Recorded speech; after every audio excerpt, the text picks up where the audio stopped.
আজকের গল্প ঘরে মাছ চাষ। আমার হয়েছে যত জ্বালা, সারাদিন কাজ করে করে মাথা গা সব ব্যথা করছে, বিরক্তি লেগে যায়। আমি পারবো না সারাদিন এত খাটতে। এই বাবা, মনে হচ্ছে মা খুব রেগে আছে। যাব না বাবা, যাই গিয়ে পড়তে বসি।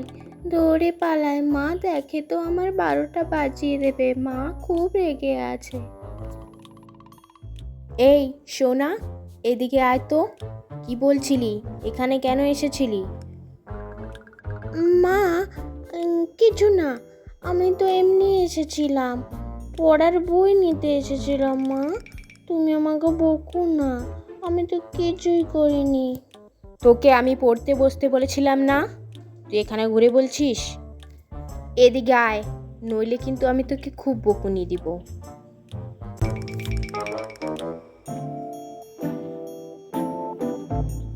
এক্ষুনি তোর পড়া শেষ হয়ে গেল? এই তো পড়তে বসলি, 1 মিনিটও পড়লি না, পড়া হয়ে গেল তোর? একে তো আমি নিজের জ্বালায় মরছি, আবার তুই আমাকে জ্বালা। চল পড়তে বসবি, চল আমি বসাচ্ছি। পড়া হলে তারপর খেতে দেব। 1 থেকে 50 অবধি লেখ। ওটা লেখা হলে এ থেকে জেড অবধি লেখ, তারপর অ থেকে চন্দ্রবিন্দু অবধি লেখ। আমি এসে কিন্তু সব পড়া দেখবো। আমি এখন রান্না করতে চাই, তুই লিখ। মেয়েটা পড়তে পড়তে আলা হয়ে ঘুমিয়ে গেছে, খাওয়াও হলো না। যাই, কিছু খাবারের ব্যবস্থা তো আমাকে করতেই হবে। বৃষ্টি পড়ছে বাইরে, দেখি বাঁধে 1-2 মাছ পাই নাকি। মাছ আর ভাত করব আজকে। কিছুক্ষণ পরে সুলেখা বাঁধ থেকে একটা মাছ ধরে আনে। আজকে সে মাছ ভাজা আর ভাত করবে। তাই সে মাছ নিয়ে সোজা রান্নাঘরে চলে যায়। রান্নাঘরে গিয়ে মাছ ভাজা আর ভাত রান্না করে। এইভাবে বৃষ্টি পড়তে থাকলে তো আমাদের খাওয়া দাওয়া বন্ধ হয়ে যাবে। কদিন আর বাঁধের মাছ আর ভাত খাবো? সবজি তো লাগবেই। যাই, গিয়ে মেয়েটাকে তুলে মাছ ভাজা আর ভাত খাইয়ে দিয়ে আসি। খিদেও পেয়েছে হয়তো ওর। তারপর মা আর মেয়ে মিলে মাছ ভাজা আর ভাত খেতে থাকে।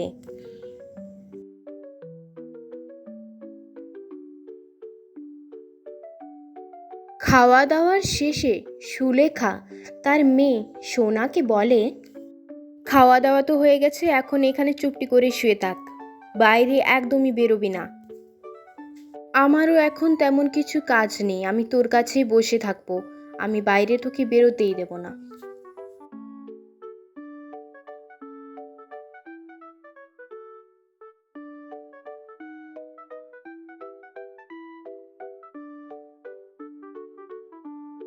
কি হলো, উঠে পড়লি যে? তোকে তো বারণ করলাম উঠতে, শুয়ে থাক না।